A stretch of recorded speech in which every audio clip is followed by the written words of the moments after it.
No, this is on me. Remember, I invited you. I like it here. I'm kind of glad that Sid's place is filled up.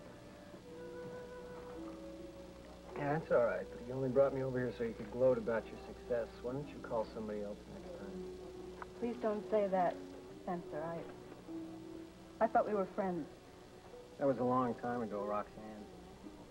But you were Gunther's friend, too. You're my only link with the past. With him. I want to get to know you better. I don't like people knowing too much about me.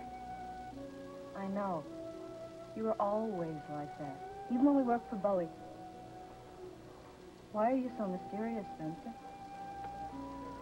I just like to keep to myself, Nora, that's all. Whatever happened to you after Bowie died?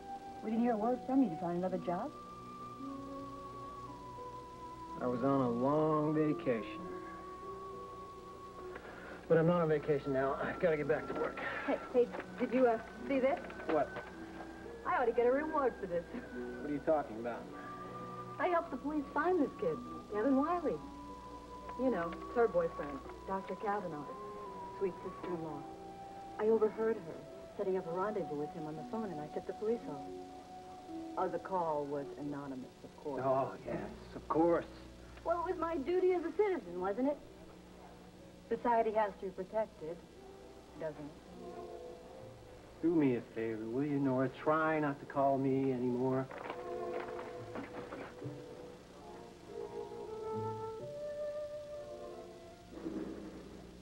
We just have to stop worrying about the watch. Erase it from our minds. We can't prove anything now that Bobby and Mr. Hoffman are dead. But the two of them were tied up together in this in some way. How can people just accept a coincidence like that? Because they didn't have any facts to prove Bobby's theory. Neither did we. Yeah, one obstacle after another. All right, then let's just put it out of our minds and concentrate on something more important, which is getting you acquitted. It's not an acquittal, Jody. It's a settlement. The deal's practically set with the prosecution. It's not freedom, but it's not life either. It's somewhere in between, something like 5 or 10 years. No, we can't think like that. It's too long. We have no choice. Look, I might be coming up for parole in about 3 years. Think of it that way. It's only 3 years. That's still too long. I'd understand if you don't wait. Come on. No, I'll wait. 3 years, 5 years, 10 years if it's necessary. It just can't be that long. I don't want to spend that much time without you. It's not up to us, honey. Honey, Merry Christmas. Look, I brought all these gifts for you from the kids. Look. That's right. Christmas is almost here. I won't spend Christmas with you. I want to spend all my Christmases with you. You might get part of your wish anyway. What do you mean? Cliff has applied for a special compassion leave from me. What would that mean? So we'd be together for a little while. So don't get your hopes up. It may not happen.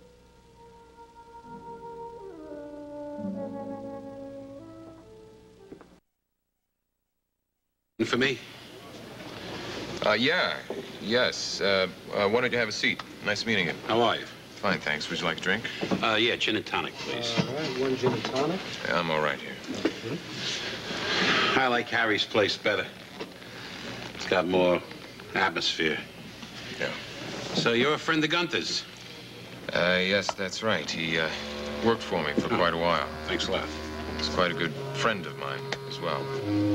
So what's that got to do with me? I understand that Gunther did some business with you. Is that right? Maybe. He told me that he did some business with you shortly before he died. He bought some blank cartridges from you. Do you remember that? Yeah. Yeah, I remember that. Funny thing about that, too. I could never figure out why he wanted those blank cartridges.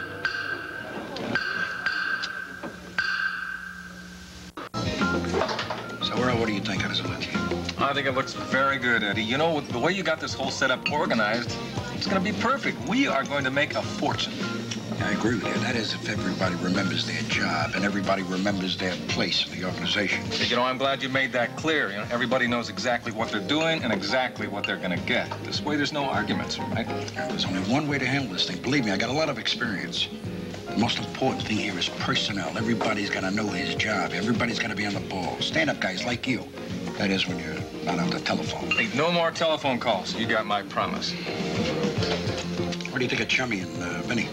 Well, I think they're okay. They're going to work out, you know? They know their business. You know, it's funny.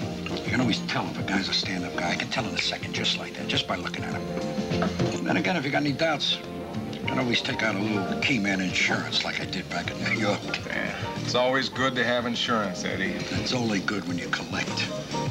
You say, what happened to this friend of yours? You say, hit-and-run driver? It's funny about hit and run. You can do one hell of a bang-up job on your car, I'll tell you that.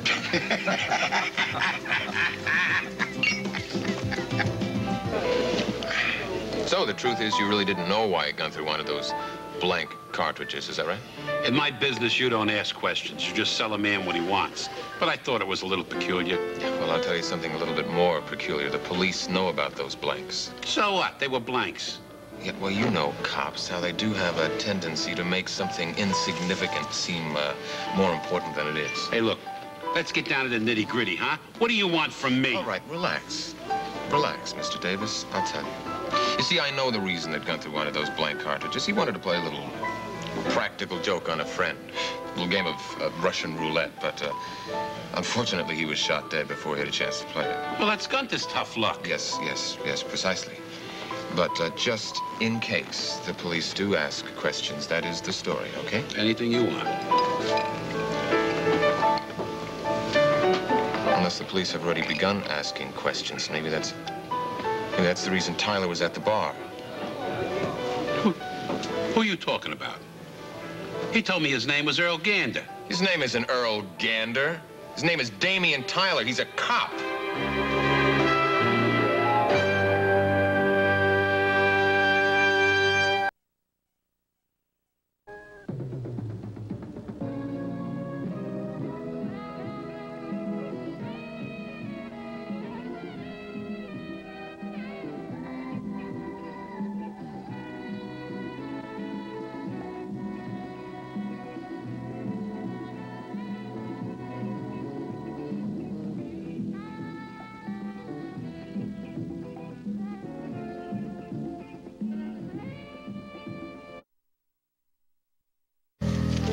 Guy's gonna love this when he sees it on Christmas morning. Especially when he sees my picture in it. And I wonder what he's going to get me. After all, this is the season for giving and receiving.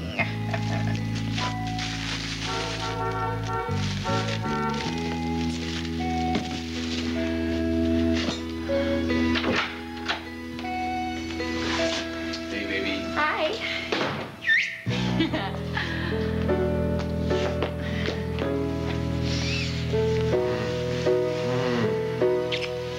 I smell expensive perfume. I smell cheap alcohol. Oh, well, I decided to do a little celebrating, that's all. Oh, you did? Well, that wasn't such a good idea since you were driving. He had other things to do, and, you know, besides, he's such a drag. Did you ever see that man smile? You are drunk. You're drunk. A little. Now, include me in on this. I mean, what are we celebrating? Of course. Of course you're included. You are my dearest wife. Tonight I exorcised a ghost. What? Tonight I exorcised a ghost. I got rid of the ghost of Jeff Brown. What are you talking about, and where have you been? Well, I was just having a drink. A little drink with a friend. What are you talking about? He told me his name was Gander. Earl Gander. Well, if his name is Earl Gander, then he bears a very striking resemblance to an old acquaintance of mine named Damian Tyler. Who? The man you were drinking with tonight at Harry's bar is Damian Tyler, a detective of the Monticello Police Department. Are you sure about that, man? Yeah, I've never been so sure of anything in my life. Now, he's supposed to be on suspension. But if he told you his name was Earl... Hey, thanks a lot for the drink. It's been real interesting, real interesting. And if the cops come around asking anything about Gunther or blank cartridges, I don't know nothing. Thanks a lot. I appreciate that. Hey, wait a minute. Here. Here's your money for your time. You already paid me in full. Thanks.